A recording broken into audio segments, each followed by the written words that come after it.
Nakakuha ng world record ang tatlong Russian nang tumalon at mag-parachute sila mula sa stratosphere pababa ng North Pole. 10 kilometro ang taas ng tinalon nila para makalapag sa Borneo Polar Base. Dahil sa lamig sa ere, nagka-frostbite sila sa pisngi kahit nakasuot sila ng heated masks. Bukod sa pagkuha sa world record, layon din ng mission na makapag-set up ng prototype communication system sa Arctic region.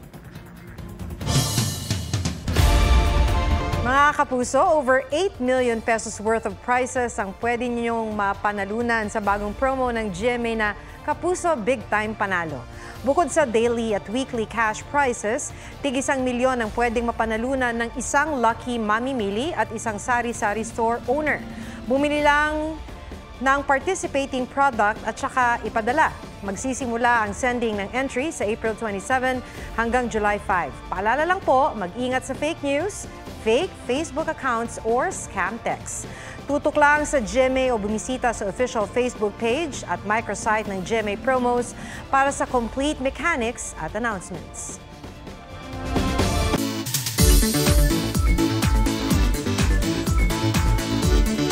Tara na sa mga pasyalang G ang swimming, G pa ang bonding. Pwede yan sa rock formation sa tabing dagat o sa family picnic sa tabing ilog. Narito po ang aking report. Wala ka sa kaharian ng mga sirena. Dahil nandito ka sa Curimaao, Ilocos Norte kung saan ang mga bato ay tila mga tore. May parang pool na nabuo sa pagitan ng mga bato. Kaya tiyak enjoy ang swimming kahit kasama pa ang mga chikiting. Ang atraksyon sobrang accessible dahil 5 minuto lang mula sa bayan. Kung kasama naman ang buong angkan, welcome dito sa resort sa tabi ng ilog.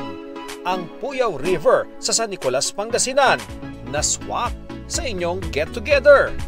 Di mauubusan ang mapepwestuhan dahil sandamakmak ang cottages. May malalaking bato rin na pwedeng akyatin at mag-dive sa ilog na free-flowing.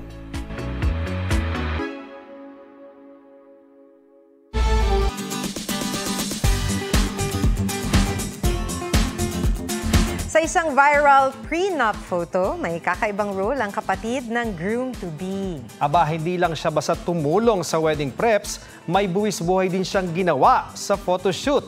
Pusuan na yan sa report ni Mariz Umali. Pretty and red ang bride. Pati ang groom, pulang-pula ang aura. Pero sino itong nakiki-photobomb? Maya-maya pa, siya lang naman ang kapatid na literal, buwis buhay kung sumuporta. Ito ang viral prenuptial moment ni na Richard at Algie. Wala man daw sa plano ang ganitong shot, naisipan ng photographer na i-highlight ang veil ng bride. Bonus pa ang ganda ng diving spot. Pero para ma-achieve ang dream pic, ang kapatid ng groom na si Aishwarya ang naging alay. Wala nang patumpik-tumpik. Sanay naman po yung kapatid niya ng ganyan, sir, kasi pabatang port po tawag doon. Yung mahilig maligo ng dagat. Marunong kasi lumangoy. Kwento ng kanilang wedding planner, talagang ayaw paawat ng couple. Ito nga't pati sa hanging bridge, di pinalampas. Kaya wala na ring atrasan sa kanilang road to forever. Mariz Umali nagbabalita para sa GMA Integrated News.